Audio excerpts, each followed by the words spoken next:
Now, but because there's so many things happening in the legislature and even just in healthcare, what I'll do from here is just kind of give you my big threes, right? The top three bills that we're worried about, but also the top three bills that, yeah, are relatively positive, just so I don't leave you all without a little bit of hope. Next slide, please. So in terms of bills we're concerned about, there's this one that's not necessarily a healthcare bill. It's actually a big agricultural bill, House Bill 651, Senate Bill 700. But squeezed in there are a couple of lines that would prohibit the use of fluoride in any public water system. Now, fluoride, we can have a whole debate about that specifically, but just to say, I think conventional wisdom, a lot of the research out there shows that it's maybe the greatest public health invention we've had in the last 100 years. Now, this bill, regardless how you feel, right, specifically about the issue of fluoride, it prohibits any community from even having the discussion about whether or not to include it in their water system. And yeah, that feels like a line we shouldn't cross. So it's something we're worried about, and I think it impacts low-income communities the most, right? Because if you have access to healthcare, you'll go to a dentist regularly, kids will get to their dentist regularly, and they'll get that exposure to fluoride that will ultimately help them have better oral health throughout time. But it's in lower income communities where folks don't have that regular access to dental care, where this will become a concern over time. There's also Senate Bill 1060, House Bill 935, which creates this Medicaid Oversight Committee. And like the committee itself is relatively neutral, right? Especially if they're looking at it critically. Who doesn't want a more efficient, better run Medicaid program? Hey, maybe this commission would have found that $10 million that didn't make it where it was supposed to. Maybe that's too political, but just, yeah, that aside. Um, just to say that the fear, right, is that commissions like this will be used to cut Medicaid or to rein the program in when we already have such a restrictive program here in Florida. So while neutral on its face, I think how it gets applied is always the thing that we're looking at.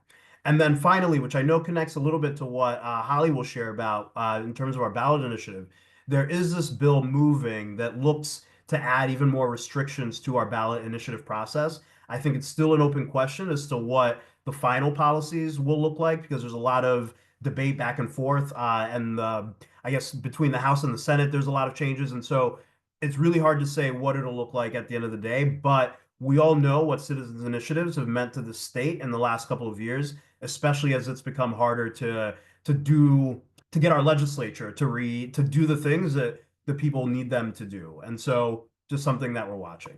Next slide, please. But a couple of promising healthcare bills. Senate Bill 412, House Bill 311. We do a lot of work growing more and more in the disability space and working with what we hear a lot about for people who rely on durable medical equipment and things like that, how hard it is to get those things repaired, especially wheelchairs, right? And motorized wheelchairs, I think, are at the top of that list. But really, you have these manufacturers who kind of hold on to all this information and make it really hard to get things fixed in a timely manner. And there's just a lot of back and forth. And this bill, I think, looks to ease that process for consumers to get the information they need, the tools, the model, the handbook, all the things to where they can take that to anyone who's willing to fix those wheelchairs for them. Senate Bill 1808, House Bill 1513, you know, sometimes you overpay the doctor, right? They overcharge you for whatever. But I think people have had the experience of it being really hard to recoup those funds in a timely manner. And this bill just mandates that those funds are returned within 30 days. I think there's a bit of an open question about what the consequence is if it doesn't happen, but a step in the right direction. And then finally, House Bill 1227, specifically for people who are permanently disabled and enrolled in Medicaid. We know Florida goes through this redetermination process basically every year. And yeah, we've seen just how cleanly Florida does redeterminations. And so with that in mind, this bill would keep people who've been ruled permanently disabled, would keep them enrolled through the redetermination process. So there's no real risk of them losing their coverage. Now, the thing about all six bills I mentioned, basically, and really these three even, they really nibble at the edges of a system that we know has a lot of problems, right? Next slide, please. We know that there's there's so many things going on around us. When you take a step back and look at the big picture, we know Florida still has the fourth highest rate of uninsured in the country. We know that in rural communities, you have a much higher rate of uninsured than in more urban places. We know that half of the people who fall into the coverage gap here in the state, so people who have no access to care whatsoever, come from communities of color. And almost half of Floridians, right, are facing healthcare affordability burden. So they're skipping healthcare altogether or making other sacrifices to get the things that they need. And that is to say nothing about the medical debt that people are walking around with. Next slide, please. And so just another kind of look at that, right? I think another measure of how we're doing as a healthcare system is when we look at those who have the least, when we think about the poorest among us. And you think about those who fall in the coverage gap and how difficult it is to qualify for Medicaid in this state. The most you can make in a family of three over the course of a year is $7,000. If you're an adult in a family of three, the most you can make and still qualify for Medicaid in the state is $7,000 to $8,000, right? Like that's extremely restrictive. Now, if you don't have any dependent children at all, you do not qualify. And so, yeah, what are we doing for all of these folks who have been left behind? Next slide.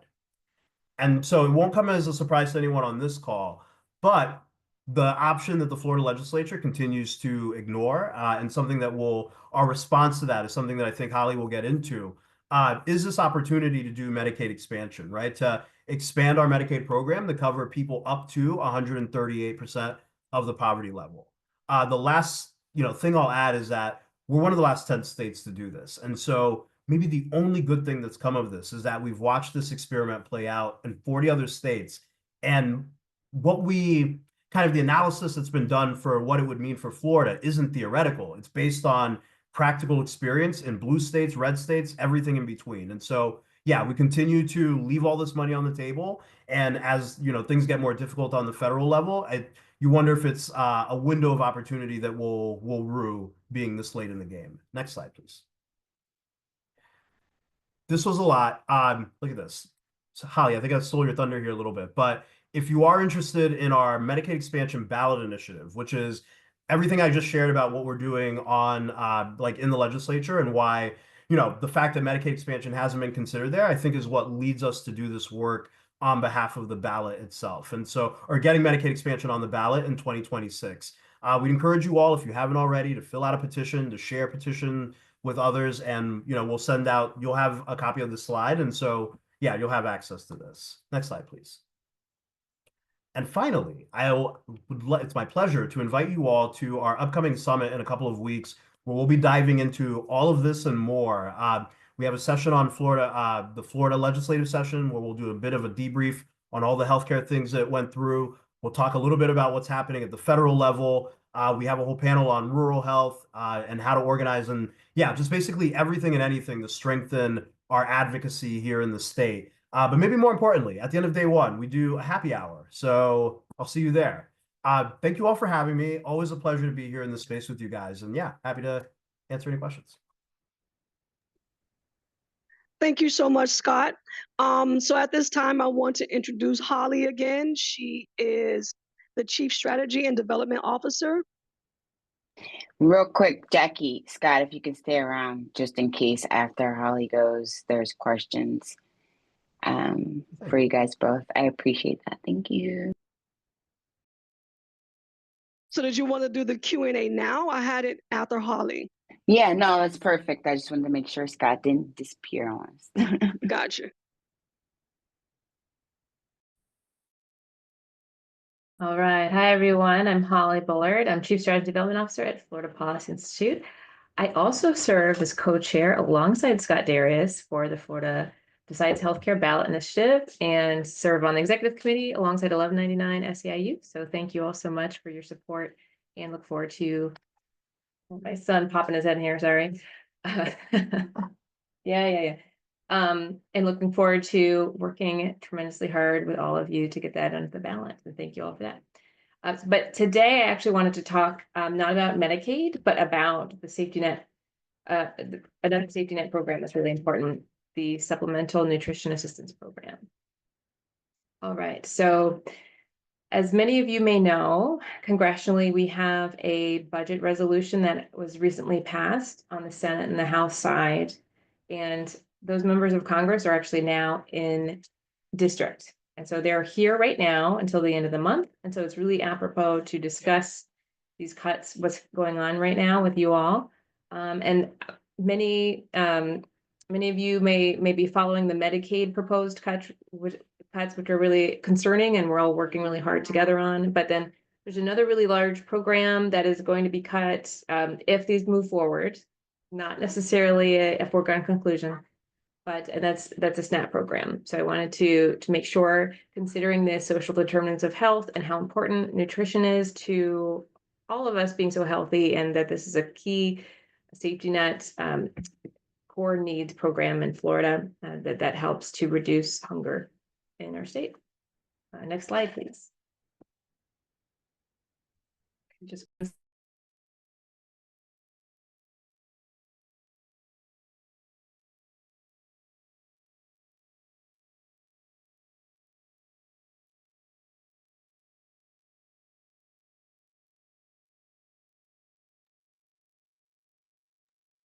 in addition to Medicaid, there are a few core programs, and SNAP is definitely one of them in terms of making our communities whole and ensuring that families can put food on the table for their children. There are 2.9 million Floridians currently who receive SNAP. That's average only $6.12 a day. And we actually have a map on our website if you are interested, and if you all are doing any advocacy around this and Medicaid, Obamacare, marketplace subsidies, we have a map with both county and then also congressional district if you're interested to see how many people locally in your neck of the woods are affected and could be impacted. And that's always helpful in terms of talking with our legislators and members of Congress. So next slide, please. Okay, so right now we're in this situation where it's kind of this amorphous, vague blueprint that we have that they've passed that are just numbers that are base level cuts. And the Senate and the House have passed that. It's called the budget resolution. It's honestly just sort of like a vague blueprint, because it doesn't say how they're going to make those cuts specifically. It really just gives instructions to different committees. But we can actually kind of pick up some clues and think through what exactly they would be cutting because of the jurisdiction of those committees that those dollars are attached to. So two main areas that we talk a lot about in this work is the $880 billion for the Energy and Commerce Committee, and they're trying to mandate cuts to that committee, and then the $230 billion for the Ag Committee. For Energy and Commerce, even though despite its name, which is like, it should be called the Healthcare Committee, right? Basically, when you look at the funding, like the actual dollars of what goes through that committee, what their jurisdiction is, it's Medicare and Medicaid. There's very little else. So, and in terms of political palatability, our concern is that that's going to be aimed at Medicaid. And then when you turn to the Agriculture Committee, it's basically farm subsidies and SNAP, and it's about equal in that, right? And the concern is that with the Republican leadership that they've been talking so much about SNAP and using derogatory, framing of that's basically what they would be aiming this towards. So that's why we have a good idea as to kind of what they would be cutting, even though the numbers in this budget resolution that they've passed are just really goals for cuts for different committees. So they've passed that. That's the first step in this really arcane process called reconciliation. It's kind of count because it's in the end, it would be a terrible thing if they actually pass these different cuts in terms of the impact on everyone. And so resolution and reconciliation sound nice to me, but they're not in this instance, right? The reason why they do reconciliation is that they can do it with 50 votes plus one, the tiebreak in the vice president in the Senate. And so it's not filibusterable, because other things that they're doing are all of this is very unpopular, and so it would be very controversial, and it'd be very, very difficult. It's going to be very difficult for them to get votes regardless. But that's why they're doing this very arcane process. It has all these odd steps. That's where we are right now, is that the actual committees, when they get back in May, are going to start to discuss actually where the rubber meets the road and crafting these budgets that actually put together these cuts and actually then finally put in writing what they're going to do. Because they've been able to kind of speak up both sides of their mouths, say, oh, we're not going to cut people's benefits, we're not going to cut funding to hospitals, we're going to look at fraud, waste, and abuse. But in any kind of true metric of that, right, it's so minuscule in terms of what these numbers are, right? It's so minuscule, it would be very teeny tiny. So there's no way to reach these large amounts that would amount to over $1 trillion in cuts between these. That's not fraud, waste, and abuse. That is a huge, huge cut on our safety net, just at a time when it seems our economy is kind of shaky, and that's when we need these programs the most. Not to mention that these are for the most vulnerable Floridians, regardless, right now, that depend on these programs. So that's sort of where we are right now. And so it's absolutely 100% the time to shake it up and be really and really make ourselves heard in terms of these programs. It is working, to tell you. On Monday, there was a letter from 12 Republicans, not in Florida. I wish there'd be more in Florida, but 12 Republicans in Congress saying, we won't vote for anything with Medicaid cuts. That's really great, because that's much past the margin where it would fail, right? So there's no way that they could do that if those 12 actually stick together and say no to Medicaid cuts. The problem is that so many in our kind of advocacy circles, and there's a lot of infrastructure, as I call it, kind of like between providers and unions and others, and health advocates supporting Medicaid, and it's still going to be a hard fight. But doesn't seem to be as much push around SNAP, and it worries many in this space, because it seems like it would be more likely that SNAP would be cut. Like, for example, there's no letter from 12 Republicans saying you better not cut SNAP or I'm not going to vote for it. That's an unfortunate side effect that we can maybe rectify now by pairing these together to say these are critical needs programs. They're both really important, and really say Medicaid and SNAP. You cannot cut these programs, Medicaid and SNAP. I wanted to lift that SNAP seems to be at the moment more vulnerable, even though they're both very, very vulnerable programs and deserve all of our efforts. So with SNAP, what are they thinking of doing? Medicaid, we've heard lots of these different ideas that they keep throwing around.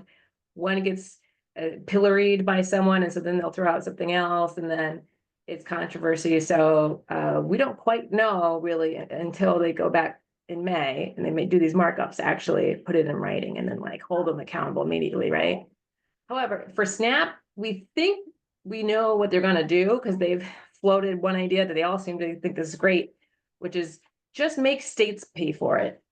That's really their great idea, is that for the first time ever, or at least core leadership in ag and in these discussions have said that they'd like to see states, put their fair share in and put skin in the game. And the Congress isn't cutting benefits. They're just making states pay their share, which SNAP has never, for the benefits that folks use on a card, that amount of money has never ever come from a state. It's always come from the feds.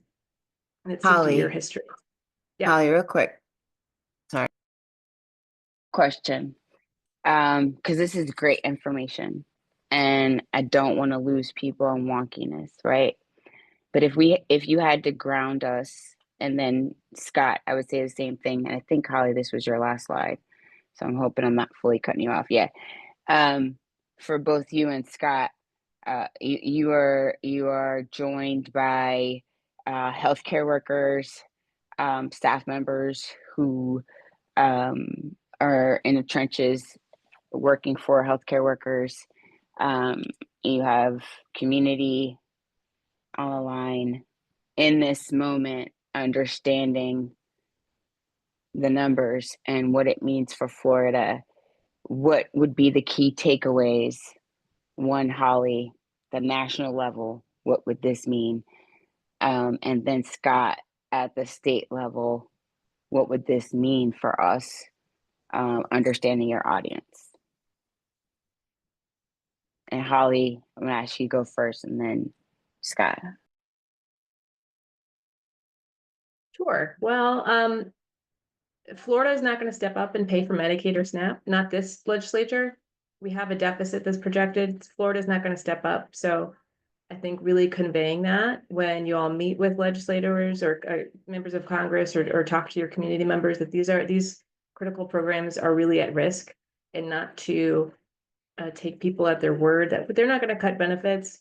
Wait till it's in writing, because this amount, the $1 trillion, there's no way to get to a $1 trillion cut without dramatic cuts to actual people's lives, like your actual program, Medicaid, SNAP, et cetera, right? That there's been a lot of kind of smoke and mirrors just to kind of see through that and say, no, like a cut to SNAP is a cut to health as well, right? Is a cut to community health. So wanting to make sure that folks keep both of these programs in mind, in that from what we're hearing, SNAP is pretty vulnerable at the moment to federal cuts.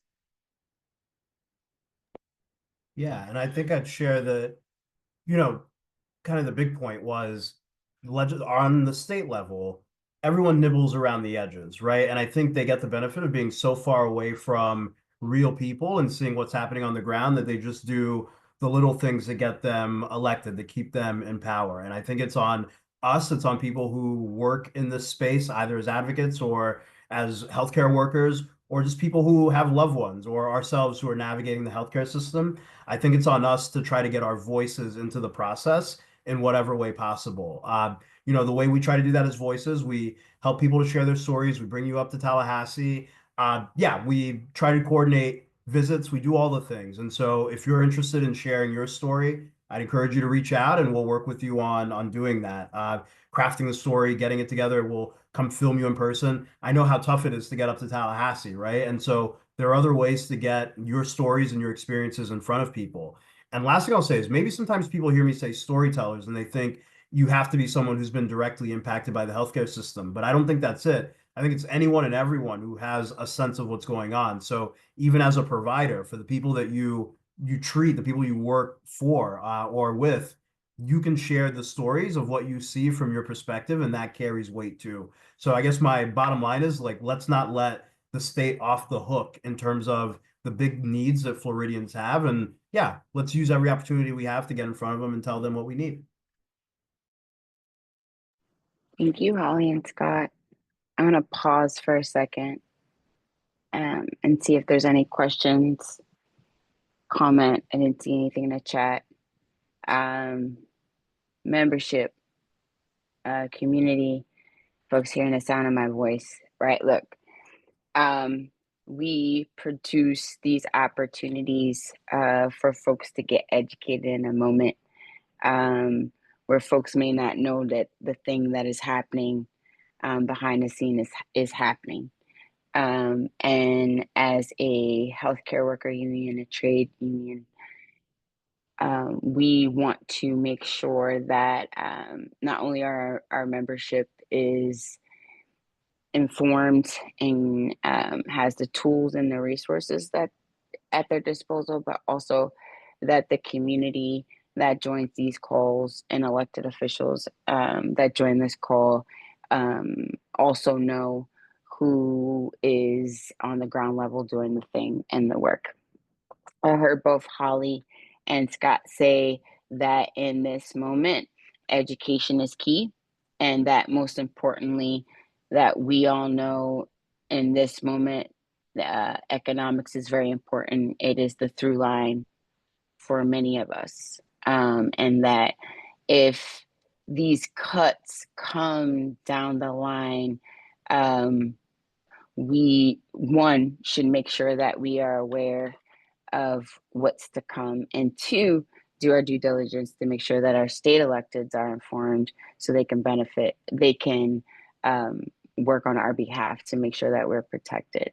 So I want to thank Holly and Scott for coming on. Appreciate them. Looking forward to working with them in the future. I know you might want to go to the next slide. I know we're going to be working together on some events that are coming up in the future. I am extremely thankful and proud to be able to walk alongside these folks right now in this moment, because when we felt like as a union, as a healthcare worker union, we were by ourselves in this fight. We see that we have two advocates for us in the background that are fighting for us. So I'm going to pause and see if there's any questions, and then I'm going to pass this back over to Jackie. And thank you both for your time, your energy. I know y'all both have been in the paint on this for a very long time, and greatly appreciate you taking the time.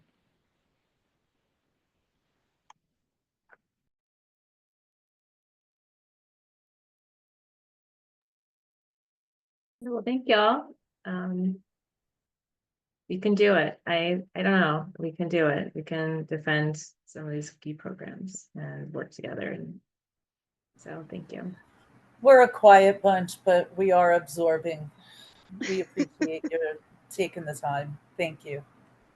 Thank you, Scott and Holly. I want you guys to take a moment to read the slide that's on the front of the screen. This is a call to action. We have the next We Care Committee, May 15th at 6 p.m. on Zoom. We have the Medicaid expansion petition. We have the immigration's rights with FLIC. We're asking everyone to take the action to protect immigrants. And if you're not a member, join 1199 SCIU for our healthcare workers and long-term care workers.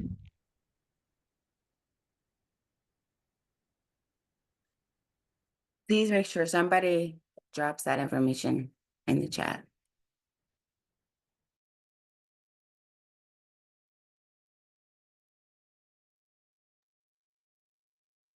I'm not seeing or hearing any questions currently.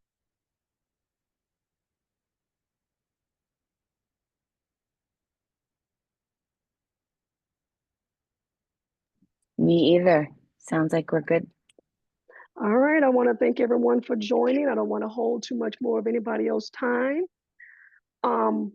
Again, thank you to all the keynote speakers that took time out their day to speak and inform us on the current information that's going on in our climate and our government. And thank you. Thank you. Again, please drop information in the chat. Links. Please, thank you.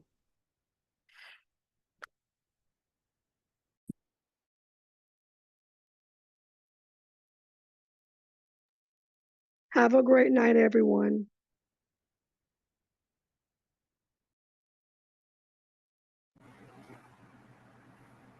Have a happy Holy Weekend.